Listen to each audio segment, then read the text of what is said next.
Hi, I'm Lydia and I'm a teen in the North Beach region of the Hampton Church. And today I would like to briefly talk about something that I can personally struggle with, and I feel like it's a common struggle for other people as well, and that is prayer.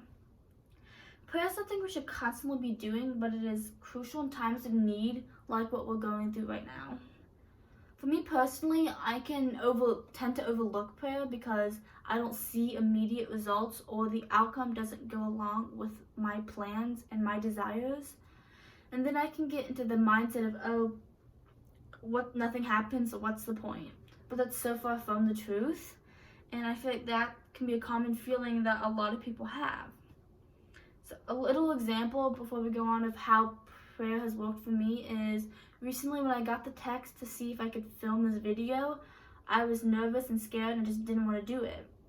But I had to step back and pray and talk to God and have him pray for him to open my eyes and soften my heart. And it worked because I'm recording this video now. So I want to share some scriptures that reminded me of how powerful prayer is and why it's so important. The first scripture I'd like to share is Luke 18, verse 1. It reads, "Then Jesus told his disciples a parable to show them that they could always pray and not give up. They should always pray and not give up." I really like the scripture because it refers to a time where Jesus was talking face to face with his disciples, and it shows us how important prayer was to Jesus, that he took the time and effort to explain why they should pray in depth. And that's really encouraging for me and a really good eye-opener to see that, if prayer was this important to Jesus, it should be this important to me as well.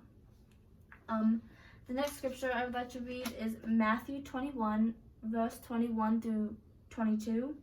And that reads, Jesus replied, "Truly I tell you, if you have faith and do not doubt, not only can you do what was done to the fig tree, but you can also say to this mountain, 'Go throw yourself into the sea,' and it will be done.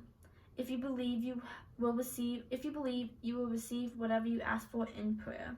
Specifically, verse 22, it says, "If you believe, you will receive whatever you ask for in prayer." I think that's, again, really encouraging and just a good reminder for me, prayer really works. And, I know Jesus doesn't lie to us, so that gives me the comfort, and I can trust in God that what they say is true, and that if I ask through prayer, I will receive it.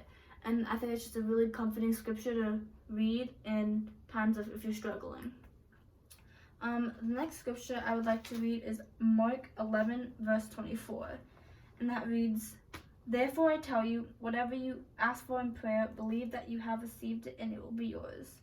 This is very similar to the previous scripture I read, but again, I find this really encouraging, and it reassures me how powerful prayer really is. And that's what I really like about this scripture. The final scripture I would like to share is Acts 10, 30 through 31. And it reads, "Cornelius answered, 3 days ago I was in my house praying at this hour at 3 in the afternoon. Suddenly a man in shining clothes stood before me and said, 'Cornelius, God has heard your prayer and remembered your gifts to the poor.'" I think this is a really powerful scripture. And I love how it's a real life example that it can help me visualize the scene. And that helps me remember that prayer is not a waste of time because it worked for Cornelius, and it can work for me, and it can work for anybody. And I love verse 31 where it says, "Cornelius, God has heard your prayer and remembered your gifts to the poor." That's really encouraging and uplifting for me to know that God heard his prayer, and he hears my prayers, and he hears everybody's prayers. And so I think that's just really encouraging for me to know that God is always listening, and he wants to talk to us, and he wants us to go to him with our prayers, and he wants to do that for us if we put in the effort. And so these scriptures have really helped me understand prayer a little better and understand why, and it also reassures me that prayer really does work. And so I really hope these scriptures can help you or uplift you in any way possible during this time, and thank you for letting me share.